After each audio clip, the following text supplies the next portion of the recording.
ಹೇಮಾ, ನಿನ್ ಕಾಫಿ ತಗೊಂಡ್ ಬಾ ಅಂತ ಹೇಳಿ ಎಷ್ಟೊತ್ತಾಯ್ತು? ನನ್ ಗಂಟ್ಲು ಒಣಗ್ತಾ ಇದೆ, ಬೇಗ ತಗೊಂಡ್ ಬಾ.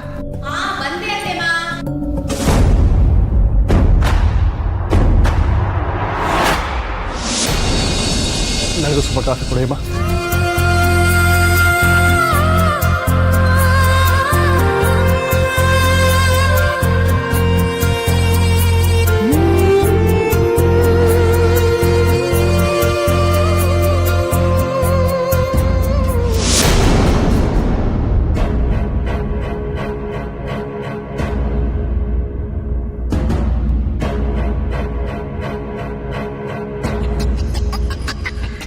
ಯಾಕೆ ಅರ್ಜುನ್ ಅವ್ರನ್ನ ವಿಷ್ಣು ಹೀಗೆ ನೋಡ್ತಾ ಇದ್ದಾನೆ?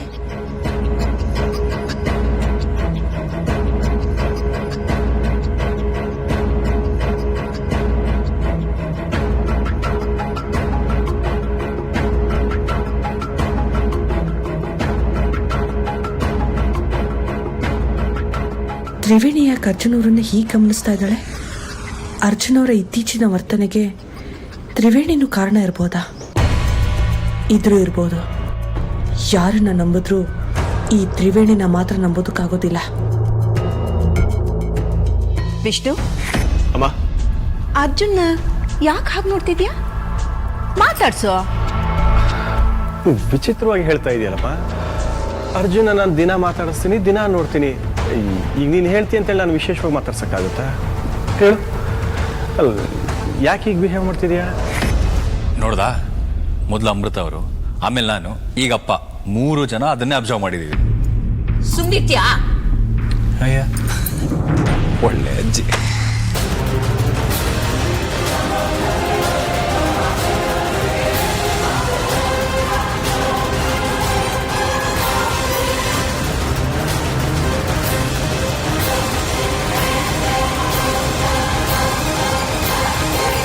ಯಾಕೆ ವಿಷ್ಣು ಅರ್ಜುನ್ ಅವ್ರನ್ನ ಹೀಗೆ ನೋಡ್ತಾ ಇದ್ದಾನೆ?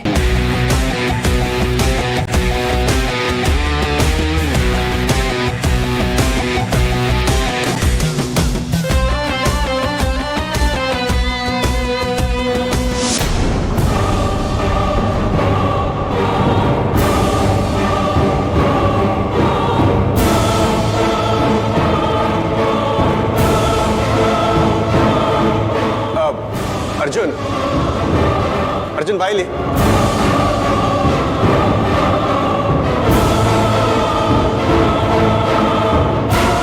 ಅರ್ಜುನ್, ನಿನ್ನ ಸಮಸ್ಯೆಗೆ ನನ್ನ ಹತ್ರ ಒಂದು ಪರಿಹಾರ ಇದೆ. ಸಮಸ್ಯೆನಾ? ಏನ್ ಸಮಸ್ಯೆ ಅಪ್ಪ? ಅದೇ ಕೆಟ್ಟ ಕನಸು ಬೀಳುತ್ತೆ ಹಾಗೆ ಹೀಗೆ ಅಂತ ಹೇಳ್ತಾ ಇದೆಯಲ್ಲ, ಅದಕ್ಕೆ. ಹಾಪ, ಅದಕ್ಕೆ ನನ್ನ ಹತ್ರ ಒಂದು ಪರಿಹಾರ ಇದೆ. ಅದೇನು ಅಂತ ಹೇಳಪ್ಪ. ನನಗಂತೂ ಆ ಕೆಟ್ಟ ಕನಸಿಂದ ಮುಕ್ತಿ ಸಿಕ್ಕಿದ್ರೆ ಸಾಕಾಗೋಗಿದೆ. ಆಗುಂಬೆಯಿಂದ ಸ್ವಲ್ಪ ದೂರ 4 ಕಿಲೋಮೀಟರ್ ಮುಂದೆ ಹೋದ್ರೆ ಕಾಳಿಂಗಪುರ ಅಂತ ಒಂದು ಊರು ಸಿಗುತ್ತೆ. ಅದರ ಪಕ್ಕದಲ್ಲಿ ನಾಗಾರಣ್ಯ ಅಂತ ಒಂದು ಕಾಡಿದೆ. ಆ ಕಾಡಿನ ಮಧ್ಯೆ ಸುಮಾರು ಶತಮಾನಗಳಷ್ಟು ಹಳೆಯದಾದ ಒಂದು ನಾಗಶಂಕರನ ದೇವಾಲಯ ಇದೆ.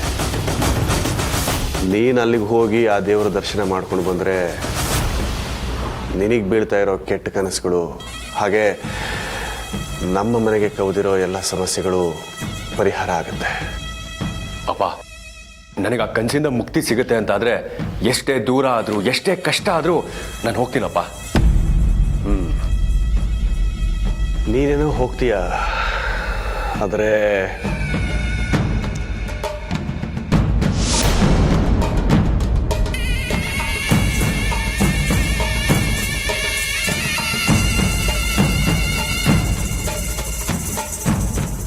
ಆದ್ರೆ ಏನಪ್ಪ? ನೀನು ನಾಗಶಂಕರ ದೇವಸ್ಥಾನಕ್ಕೆ ಹೋಗ್ತಾ ಇರೋ ವಿಷಯನ ಅಮ್ಮನ ಮುಂದೆ ಆಗಲಿ ಅಥವಾ ಅಜ್ಜಿ ಮುಂದೆ ಆಗಲಿ ಹೇಳಬಾರ್ದು. ಅಪ್ಪಿತಪ್ಪಿ ಅಮೃತನಿಗೆ ಕೂಡ ಹೇಳಬಾರ್ದು. ಯಾಕಪ್ಪ? ಯಾಕೆ ಅಂದರೆ, ನೀನು ದೇವಸ್ಥಾನಕ್ಕೆ ಹೋಗ್ತೀನಿ ಅಂತ ಹೇಳಿದ್ರೆ ಹೆಂಗಸೆಲ್ಲ ನಾವು ಬರ್ತೀವಿ ಅಂತ ಹೇಳ್ತಾರೆ ಅಲ್ಲ. ಹಾಗೆಲ್ಲ ಅವ್ರನ್ನೂ ಕರ್ಕೊಂಡು ಹೋಗೋದು ಚೆನ್ನಾಗಿರುತ್ತಾ? ನೀನೇ ಹೇಳು. ಅದೇನೋ ಸರಿ, ಬಟ್ ಅವ್ರಿಗೆಲ್ಲ ಏನು ಹೇಳೋದು? ನೀನೇನು ಹೇಳ್ಬೇಡ, ನಾನೇ ಹೇಳ್ತೀನಿ. ನಾನು ಹೇಳಿದ್ಕೆ ಹ್ಞೂ ಅಂದ್ರು ಸಾಕು ನೀನು. ಸರಿಯಪ್ಪ, ಹಾಗಿದ್ರೆ ನಾನು ಹೊರಡ್ತೀನಿ. ಲಗೇಜ್ ಎಲ್ಲ ಸಿದ್ಧ ಮಾಡ್ಕೊತೀನಿ. ಸರಿ.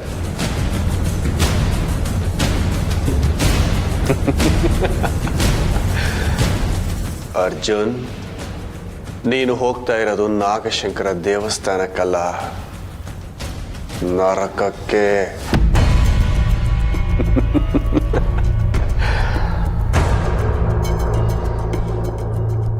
ನನಗೆ ನಿನ್ನ ಬಗ್ಗೆ ಯಾವ ಸೆಂಟಿಮೆಂಟು ಇಲ್ಲ. ಯಾಕೆಂದ್ರೆ ನೀನು ನನ್ನ ಮಗನೇ ಅಲ್ಲ. ನನ್ನನ್ನೇ ಕೊಲ್ಲೋಕೆ ಬಂದವನ್ನ ಕೊಲ್ಲೋದ್ರಲ್ಲಿ ಯಾವ ಪಾಪನೂ ಇಲ್ಲ.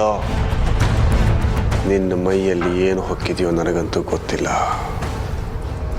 ಆದರೆ ನೀನು ನನ್ನನ್ನು ಕೊಲ್ಲೋದಕ್ಕೆ ಪ್ರಯತ್ನ ಪಡ್ತಾ ಇರೋದಂತೂ ಸತ್ಯ. ಸತ್ಯ ಸತ್ಯ. ನನ್ನ ಆಹುತಿ ತಗೊಳ್ಳೋದಕ್ಕಿಂತ ಮುಂಚೆನೆ ನಾನು ನಿನ್ನ ಆಹುತಿ ತಗೊಳ್ತೇನೆ.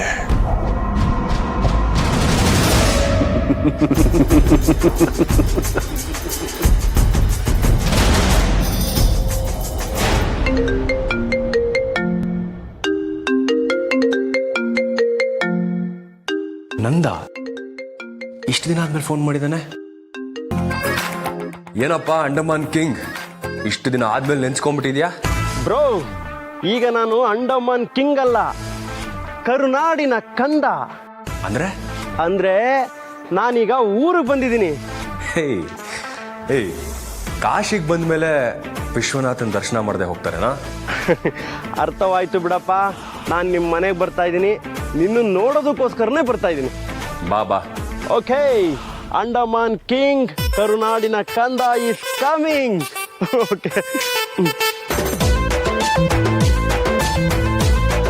ಅಂತೂ ಇಷ್ಟು ದಿನಕ್ಕಾದ್ರೂ ಬಂದಲ್ಲ.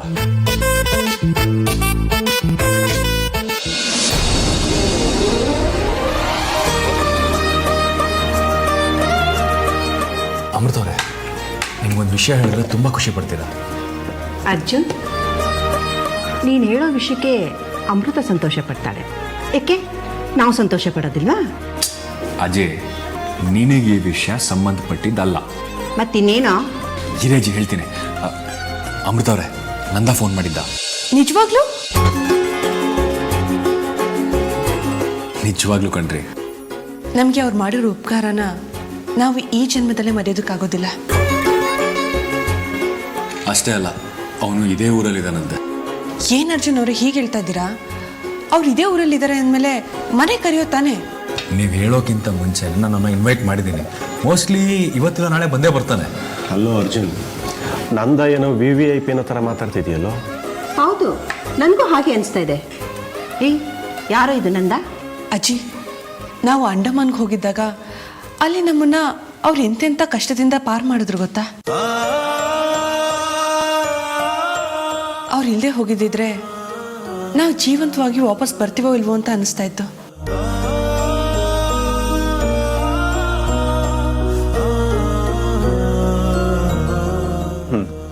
ಸರಿ ಅರ್ಜುನ್, ನೀನು ನಾಳೆ ಸಂಜೆ ಊರಿಗೆ ಹೋಗ್ಬೇಕು. ಜ್ಞಾಪಕ ಇದೆ ತಾನೆ? ಹ್ಞೂ.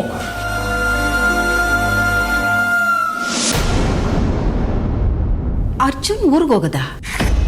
ಇವನು ಯಾವ ಊರು ಕಳಿಸ್ತಾ ಇದೆಯೋ? ಅಮ್ಮ, ಅಲ್ಲಿ ಒಂದು ಕಡೆ 100 ಎಕರೆ ಜಮೀನು ತುಂಬ ಕಡಿಮೆ ಬೆಲೆಗೆ ಸಿಗ್ತಾ ಇದೆ, ಅಲ್ಲಿಗೆ ಹೋಗ್ತಾ ಇದ್ದಾನೆ. ಅಲ್ಲರಿ, ದೇವ್ರು ನಮಗೆ ಏನ್ ತಾನೇ ಕಡಿಮೆ ಮಾಡಿದ್ದಾನೆ ಹೇಳಿ? 3 ತಲೆಮಾರು ಕೂತ್ ತಿಂದ್ರು ಕರಗದೇ ಇರೋಷ್ಟು ಆಸ್ತಿ, ಹಣ, ಐಶ್ವರ್ಯ ಎಲ್ಲ ಕೊಟ್ಟಿದ್ದಾನೆ. ಇಷ್ಟಿದ್ದೂ ಜಮೀನಿನ ಆಸೆ ಯಾಕೆ? ಅದು 100 ಎಕರೆ. ಹೇಮಾ, ನಮಗೆ 2 ಗಂಡು ಮಕ್ಕಳಿದ್ದಾರೆ. ಅವ್ರ ಜೀವನಕ್ಕೆ ಒಂದು ದಾರಿ ಮಾಡೋದು ನಮ್ಮ ಕರ್ತವ್ಯ ಅಲ್ವಾ? ತಂದೆಯಾಗಿ ನನ್ನ ಜವಾಬ್ದಾರಿ ಅದು. ಅದು ಅಲ್ಲದೆ ನಮ್ಮ ಬಿಸ್ನೆಸ್ ಯಾವಾಗಲೂ ಹೀಗೆ ಭೂಮಲ್ಲಿರುತ್ತೆ ಅನ್ನೋದು ಕೇರ್ ಗ್ಯಾರಂಟಿ. ಸರಿ, ನೀನು ಸರಿಯಾಗೇ ಹೇಳ್ತಾ ಇದೀಯಾ. ಆದರೆ ಆ ಜಮೀನು ನೋಡೋಕ್ಕೆ ಅರ್ಜುನ ಯಾಕೆ ಹೋಗ್ಬೇಕು? ಕಳ್ಳಂಗೆ ಹೇಳು, ಅಥವಾ ನೀನು ಹೋಗ್ಬಿಡ್ಬಾ? ಅಮ್ಮ, ಅದು ನಾಳೆ ನಾನು ಮುಂಬೈಗೆ ಹೋಗೋ ಸಾಧ್ಯತೆ ಇದ್ರೂ ಇರಬಹುದು. ಇನ್ನು ಕರ್ಣ ಆಫೀಸ್ ಬಿಟ್ಟು ಬರೋ ಹಾಗಿಲ್ಲ ಅಂತ ನಿನಗೂ ಗೊತ್ತು. ಹಾಗಾಗಿ ಅರ್ಜುನೇ ಹೋಗ್ಬೇಕು, ಬಿಟ್ಟರೆ ಬೇರೆ ದಾರಿನೇ ಇಲ್ಲ. ಅಜಯ್, ನಾನೇ ಹೋಗಿ ಬಂದ್ಬಿಡ್ತೀನಿ. ಒಂದು 4 ದಿನ ಅಷ್ಟೇ ತಾನೆ. ಏನು 4 ದಿನನಾ? ಏನಮ್ಮ ನೀನು 4 ದಿನನ 4 ವರ್ಷ ಅನ್ನೋ ರೀತಿ ಮಾತಾಡ್ತಿದ್ಯಾ? ಯಾವ ಊರು? ಆಗುಂಬೆ ಪಕ್ಕದಲ್ಲಿರೋ ಕಾಳಿಂಗಪುರ.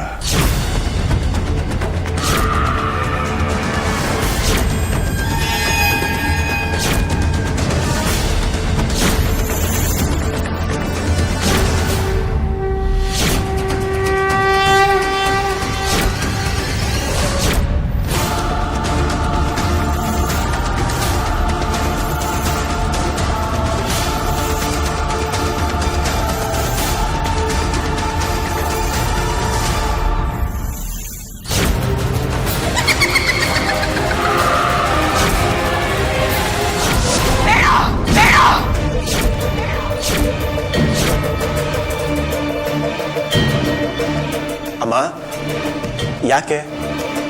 ಏನಾಯ್ತು ನಿನಗೆ ಇದ್ಕಿದ್ದ ಹಾಗೆ? ನನಗೇನಾಗಿದೆ? ನನಗೇನೂ ಆಗಿಲ್ಲ. ಅದೇ ಯಾವುದೇ ಕಾರಣಕ್ಕೂ ಅರ್ಜುನ ಕಾಳಿಂಗಪುರಕ್ಕೆ ನಾನು ಕಳ್ಸೋದಿಲ್ಲ. ಅಮ್ಮ, ನೀನ್ ಹೀಗೆ ಕಾರಣ ಹೇಳದೆ ಕಳಿಸೋದಿಲ್ಲ ಅಂತ ನನಗೇನು ಅರ್ಥ ಆಗ್ಬೇಕು? ಕಾರಣ ಇರ್ಲಿ ಇಲ್ದಲೇ ಇರ್ಲಿ, ನಿನಗೆ ಅರ್ಥ ಆಗ್ಲಿ ಆಗ್ತಲೇ ಇರ್ಲಿ, ಯಾವುದೇ ಕಾರಣಕ್ಕೂ ಅರ್ಜುನ ನಾನು ಕಾಳಿಂಗಪುರಕ್ಕೆ ಕಳ್ಸೋದಿಲ್ಲ ಕಳ್ಸೋದಿಲ್ಲ ಕಳ್ಸೋದಿಲ್ಲ. ಅಜ್ಜಿ, ನೀನು ಮಾತಾಡ್ತಾ ಇರೋದು ನೋಡಿದ್ರೆ ಏನೋ ಅಲ್ಲಿ ದೊಡ್ಡ ಅಪಾಯ ಇರೋ ಥರ ಮಾತಾಡ್ತಾ ಇದೆಯಾ. ಅಂಥ ಅಪಾಯ ಏನಿದೆ ಅಲ್ಲಿ? ಬರೀ ಅಪಾಯ ಅಲ್ಲ, ನರಕ, ನರಕನೇ ಇದೆ ಅಲ್ಲಿ.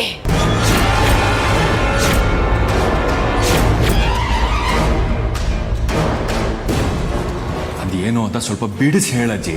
ಕಾಳಿಂಗಪುರದ ಪಕ್ಕದಲ್ಲಿ ನಾಗಾರಣ್ಯ. ಓ, ಇದ ನಿನ್ನ ಭಯಕ್ಕೆ ಕಾರಣ ಆಗಿರೋದು. ಅಮ್ಮ, ಅವನು ಕಾಳಿಂಗಪುರಕ್ಕೆ ಹೋದ್ರು ನಾಗಾರಾಣಿಗೆ ಹೋಗೋದಿಲ್ಲ. ನೀನೇನು ಯೋಚನೆ ಮಾಡಬೇಡ. ಇಲ್ಲ, ನೀನೇನ್ ಹೇಳಿದ್ರು ಸರಿನೇ. ನನ್ನ ಮೊಮ್ಮಗನ ನನ್ ಕಳ್ಸೋದಿಲ್ಲ, ನನ್ ಕಳ್ಸೋದಿಲ್ಲ. ಅಮ್ಮ, ಇದು ಯಾಕೋ ಅತಿ ಆಯ್ತಮ್ಮ. ಅವ್ನು ಕಾಳಿಂಗಪುರಕ್ಕೆ ಹೋದ್ರೆ ಉಳ್ಕೊಳ್ಳೋದಕ್ಕೆ ನನ್ನ ಫ್ರೆಂಡ್ ಹೋಮ್ ಸ್ಟೇ ಇದೆ, ಅಲ್ಲಿರ್ತಾನೆ. ಅರ್ಜುನ್, ನೀನು ಅಪ್ಪಿ ತಪ್ಪಿ ಕೂಡ ನಾಗಾರಾಣಿಗೆ ಕಾಲಿಡೋ ಹಾಗಿಲ್ಲ, ಸರಿನಾ? ಹಾಪ, ಹೋಗೋದಿಲ್ಲ. ಅಜ್ಜಿ, ನಿನಗೆ ನನ್ನ ಮೇಲೆ ನಂಬಿಕೆ ಇದೆ ತಾನೆ? ನನಗೆ ನಿನ್ನ ಮೇಲೆ ನಂಬಿಕೆ ಇದೆ. ನಾಗಾರಣ್ಯಕ್ಕೆ ನಾನು ಕಾಲಿಡೋದಿಲ್ಲ. ಕಾಳಿಂಗಪುರಕ್ಕೆ ಹೋಗಿ ಅಪ್ಪ ಹೇಳಿರೋ ಜಾಗ ನೋಡ್ಕೊಂಡು ಸೀದಾ ವಾಪಸ್ ಬರ್ತೀನಿ, ಸರಿನಾ?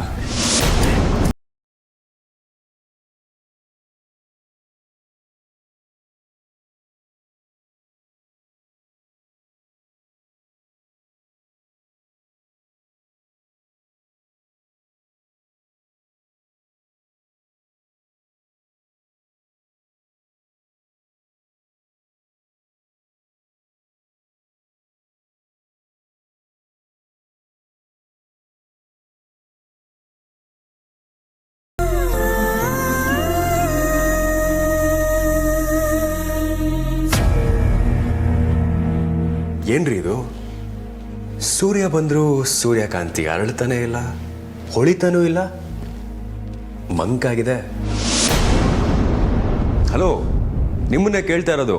ಏನ್ ಸಮಾಚಾರ? ಯಾಕೆ ಅನ್ನೋದು ನಿಮ್ಗೆ ಗೊತ್ತಿಲ್ವಾ ಅರ್ಜುನ್ ಅವರೇ? ಗೊತ್ತಿಲ್ಲ, ಹೇಳಿ. ನನ್ನನ್ನು ಚೇಟ್ಸಿಲ್ಲ ಅಂದ್ರೆ, ಕೋಳಿ ಕೊಳ್ಳಿಲ್ಲ ಅಂದ್ರೆ ನಿಮಗೆ ಸಮಾಧಾನನೇ ಆಗೋದಿಲ್ಲ ಅಲ್ವಾ? ರೀ ಅಮೃತ ಅವರೇ, ಪ್ರೀತಿಲಿ ಹುಸಿ ಕೋಪ ಮುನ್ಸು ಆಗಾಗಿರ್ಬೇಕು ಕಣ್ರಿ. ನಿಮ್ಗೆ ಆನಂದ, ನನಗೆ ಆತಂಕ. ಆತಂಕನ? ಯಾಕ್ರಿ? ನೀವು ಕಾಳಿಂಗಪುರಕ್ಕೆ ಹೋಗೋದು ನನಗಿಷ್ಟ ಇಲ್ಲ. ಇಷ್ಟ ಇಲ್ವೋ ಅಥವಾ ನನ್ನನ್ನು ಬಿಟ್ಟು ಒಂದು 4-5 ದಿನ ಇರಬೇಕು ಅನ್ನೋ ಚಡಪಡಿಕೆನೋ? ಚಡಪಡಿಕೆನೆ ಅಂತ ಅನ್ಕೊಳ್ಳಿ. ನಿಮ್ಮನ್ನು ಬಿಟ್ಟು ಹೋಗೋದಕ್ಕೆ ನನಗೂ ಇಷ್ಟ ಇಲ್ಲ ಕಣ್ರಿ. ಹಾಗಾದ್ರೆ ಏನಾದರೂ ಒಂದು ಕಾರಣ ಹೇಳಿ ಇಲ್ಲೇ ಇದ್ಬಿಡಿ. ಆಸೆ ನೋಡಿ, ಆಸೆ ಇರಬೇಕು, ಆದರೆ ಇಷ್ಟೊಂದು ಇರಬಾರ್ದು. ನೀವು ಹೇಗೆ ಸದಾ ನಾನು ನಿಮ್ಮ ಜೊತೆ ಇರಬೇಕು ಅಂತ ಆಸೆ ಪಡ್ತೀರೋ ಹಾಗೆ ನಾನು ಆಸೆ ಪಡ್ತೀನಿ. ಏನ್ರಿ ಇವತ್ತು ಇಷ್ಟೊಂದು ಒಳ್ಳೊಳ್ಳೆ ಮಾತಾಡ್ತಾ ಇದ್ದೀರಾ? ನಿಮ್ಮ ಮಾತುಗಳನ್ನ ಕೇಳ್ತಾ ಇದ್ರೆ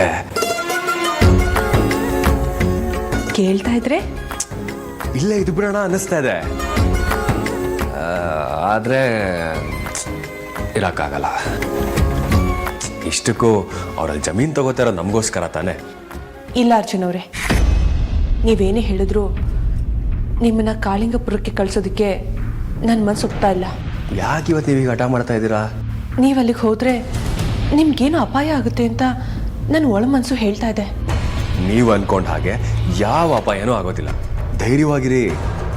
ಇಲ್ಲ ಅರ್ಜುನ್ ಅವರೇ, ನೀವೇನೇ ಹೇಳಿದ್ರು ನಿಮ್ಮನ್ನ ಕಾಳಿಂಗಪುರಕ್ಕೆ ಕಳ್ಸೋದಕ್ಕೆ ನನ್ನ ಮನಸ್ಸು ಒಪ್ತಾ ಇಲ್ಲ. ನನ್ನ ಮನಸ್ಸು ಒಪ್ತಾ ಇಲ್ಲ ಅರ್ಜುನ್ ಅವರೇ. ಅಲ್ಲ,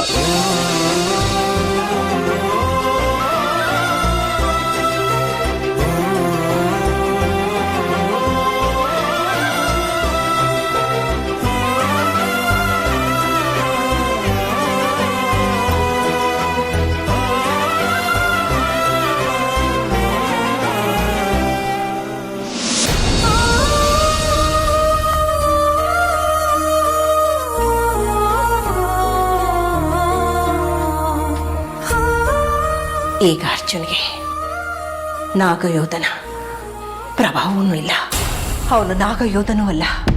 ಅವನೇನಾದರೂ ಅಪ್ಪಿತಪ್ಪಿ ಕಾಳಿಂಗಪುರದ ಪಕ್ಕದಲ್ಲಿರೋ ಆ ನಾಗಾರಣ್ಯಕ್ಕೆ ಹೋದ್ರೆ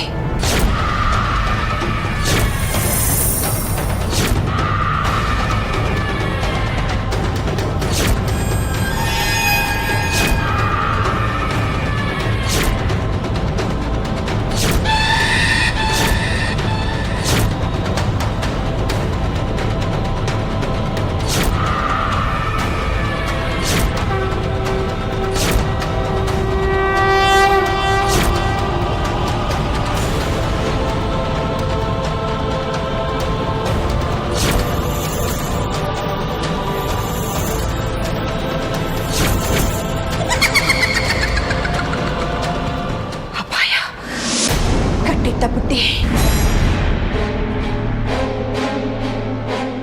ಏನ್ ಮಾಡೋದೀಗ? ಏನ್ ಮಾಡ್ಲಿ ನಾನು? ಅರ್ಜುನ್ ಕಾಳಿಂಗಪುರಕ್ಕೆ ಹೋಗೋದನ್ನ ನಾನು ಹೇಗೆ ತಡಿಲಿ? ಇಲ್ಲ, ಏನೇ ಆದ್ರೂ ಅರ್ಜುನ್ ಆ ನಾಗಾರಣ್ಯಕ್ಕೆ ಹೋಗಕ್ಕೆ ನಾನ್ ಬಿಡೋದಿಲ್ಲ. ವಿಷ್ಣು ಹೇಳಿದ್ರು ಸರಿ, ಯಾರು ಹೇಳಿದ್ರು ಸರಿ, ನಾನು ಯಾರ ಮಾತು ಕೇಳೋದಿಲ್ಲ. ಅರ್ಜುನ್ ಕಾಳಿಂಗಪುರಕ್ಕೆ ಹೋಗೋದಿಲ್ಲ.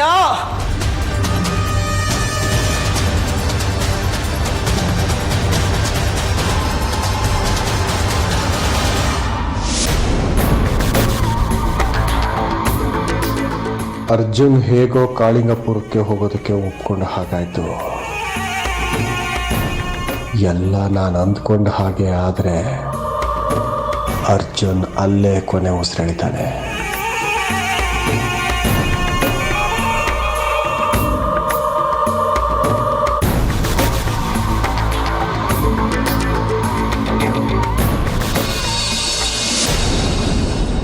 ಅರ್ಜುನ್, ನಿಮ್ಮ ಹತ್ರ ಸ್ವಲ್ಪ ಮಾತಾಡಬೇಕಿತ್ತು.